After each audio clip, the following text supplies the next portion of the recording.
विक्रांत का मन वहां से उठकर कहीं और जा चुका था। उसके कानों में ढोल नगाड़ों की आवाज नहीं, बल्कि नीतू की टूटती सांसें गूंज रही थीं।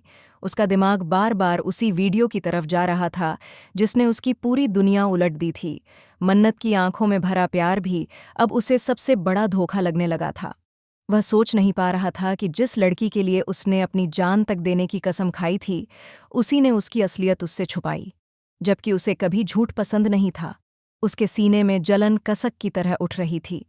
मन्नत बार बार उसकी आंखों में देखकर खुद को समझाने की कोशिश कर रही थी कि वह कुछ भी गलत नहीं कर रही। वह उसके और नीतू के बारे में जो विक्रांत सोच रहा था वह सच नहीं था। लेकिन विक्रांत के चेहरे पर गुस्सा, घृणा और दर्द के अलावा कुछ भी नहीं था।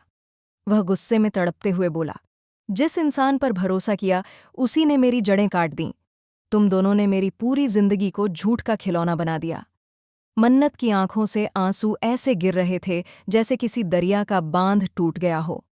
उसने हाथ जोड़कर विक्रांत से कहा, बस एक बार मेरी बात सुन लो। मैंने तुम्हारे लिए सब कुछ किया है, तुम्हें खोना नहीं चाहती थी। विक्रांत ने जोर से चिल्लाकर कहा, चुप! एक और झूठ सुनने की हिम्मत नहीं है मुझमें।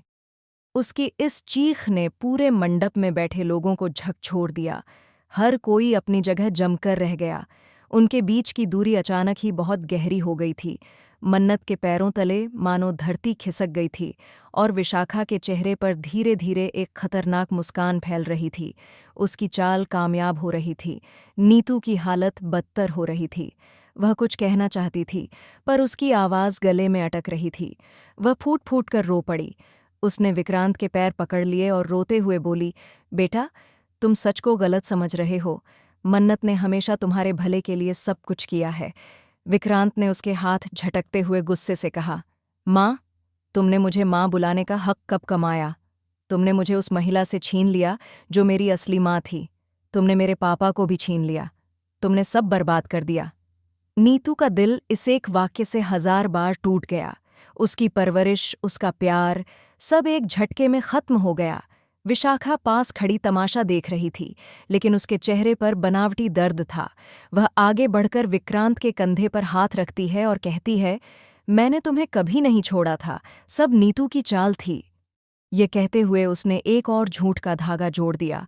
उसके शब्द जहर की तरह विक्रांत के मन में उतरते चले गए।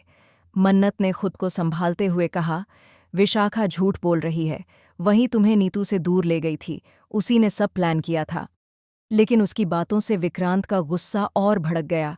उसने ठंडी आवाज में कहा, तुम दोनों ने मिलकर मेरी असलियत छुपाई। अब कोई भी सफाई मेरे लिए मायने नहीं रखती।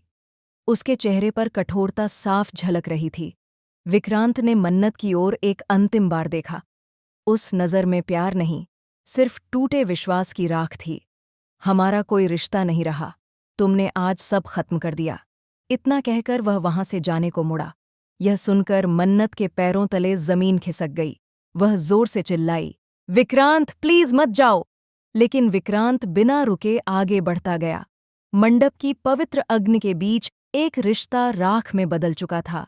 नीतू वहीं बेहोश होकर गिर गई और विशाखा की आंखों में अब जीत का नशा चमक रहा था। लेकिन कहानी यहीं खत्म होने वाली नहीं थी। मन्नत की आंखों में अब प्यार के साथ बदला भी था। वह अपनी जिंदगी की सबसे बड़ी लड़ाई लड़ने वाली थी, अपने प्यार के लिए, अपने सच के लिए और उस माँ के लिए जिसने उसे बेटी से ज्यादा प्यार दिया था।